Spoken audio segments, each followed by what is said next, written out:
Welcome to the Produce or Die podcast.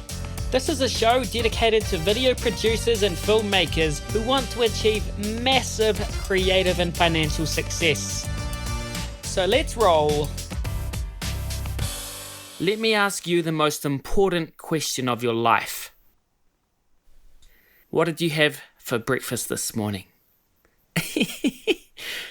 I'm kidding. The question is, why do you do what you do? If you don't know, don't stress, because that's the theme of today's episode, finding your why. So what is your why? Well, you may have heard of someone called Simon Sinek. He's a thought leader, quote unquote. His TED Talk's pretty interesting. It's on YouTube. You should look it up. He talks about how people who are focused on their why make a much bigger impact than those who don't. He says, people don't buy what you do, they buy why you do it. I'll say that again. People don't buy what you do, they buy why you do it. In other words, it's not about the result or whatever you're producing. It's the reason why you're creating it in the first place.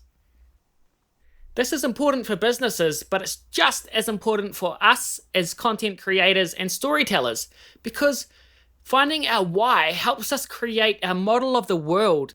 It makes everything become easier and it gives us purpose and direction. And not only this, our why dictates the type of content that we make and the stories that we tell. By knowing our why, it helps us discover our voice and it gives us a roadmap to tell stories that are important to us. And it works with all types of content.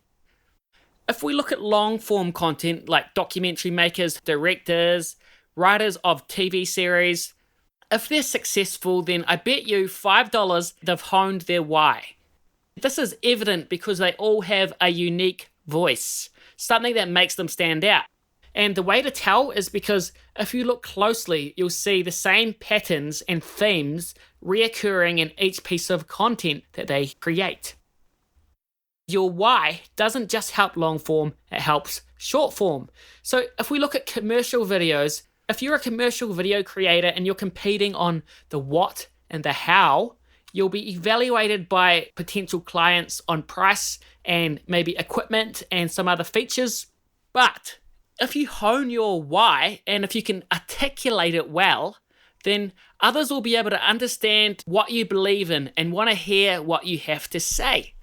And once you get in this position, it's epic because you attract the right type of clients and you can charge any price you like because people will be lining up to work with you. So how do we find our why? Well, to find our why, we look to the past because there are clues everywhere spread throughout our backstory. So let's have a look at my upbringing and how I fell in love with the craft of video creation and how I slowly found my why. I grew up in the 90s, and in the early 90s, there was no internet, there was no YouTube, there were no cell phones. The only way that you could record a video was if your family was lucky enough to own a handycam. These are big, bulky cameras that you would strap to your hand and they would record to a tape. In my family, we had hours of home videos, everything from my sister practicing the piano to my brother and I playing sports, awkward family holidays. Often we would get back from a holiday and we would find that Dad had left the lens cap on and there was 2 hours of nothing. But even back then, even when I was about 8, I was fascinated by the camera and I still get tingles thinking of the thrill that I got from hitting record and capturing a naturally occurring moment and knowing that it's recorded forever. Fast forward a few years in my early teens and my friends and I began filmmaking as a hobby. The best film we made was called The Anal Assassin, and one of the characters, Sammy, was found dead and he had a big hook jammed right up his bottom. Sammy's got a hook up his ass! That was one of the lines when Sammy was discovered, and the reason I said it in a high-pitched voice was this was before we had gone through puberty.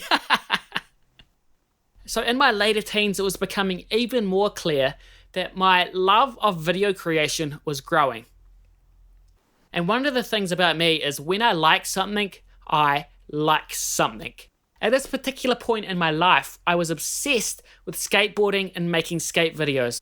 I was so obsessed that I would pray to God in the morning that it wouldn't rain so that I could go skating and make videos in the afternoon. And I'm an atheist, so that was quite an extreme thing to do. However, my career as a badass skater ended when my friends and I got caught smoking marijuana by the police. We got put into the paddy wagon and our parents all got called to the station. And my mum said that she was so embarrassed of me and so disappointed that she was going to throw up. So up until that point, I knew I loved video. However, I had it ingrained in me that there was no way that I could follow video as a possible career path. And although I was getting these signs from the universe and from my gut that I should be following my passion and creating content, I ignored it. But then I had a life-changing event. In 2001, people at my school started raving about a television show called The Office. And finally, when I watched it with my family, I was blown away. It was the funniest thing I had ever seen. And in my mind, it was the best thing that had ever been created by another human. The humor, the storytelling, the pacing, the romance, the drama, it had everything. I went out and I bought the box set, and I even bought a book of the series scripts. This was a pivotal moment for me, and a moment when I realized that I had to do something with video and storytelling. There was simply nothing else that filled me with as much joy. So looking back, my obsession with The Office and content was pretty damn strong when I was a teenager. There were some big lessons and some very obvious signs, but as I sort of outlined, I just had a lack of belief. But when it comes to finding your why, I believe that it's a gradual process. And if you're anything like me, you may have to dig a bit deeper into your backstory in order to find it. But I'm willing to bet that, like me, you have your own inspirations, your own stories that have created your why. Fast forward many years later to now, my why is razor sharp. I wake every morning and I feel inspired and grateful to be able to make content for a living.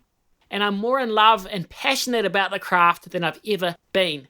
I would even make love to the craft if I could. And if I look at the most successful pieces of content that I've created, they've always been made through my why.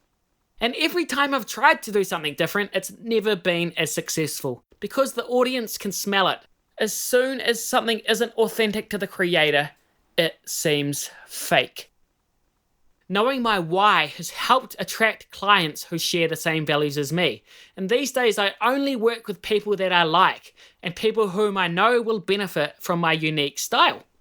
This makes life much more enjoyable and much more profitable. So nowadays, I know my why and I communicate it in all of my marketing, my content, and my stories because there's no other way. It's that powerful.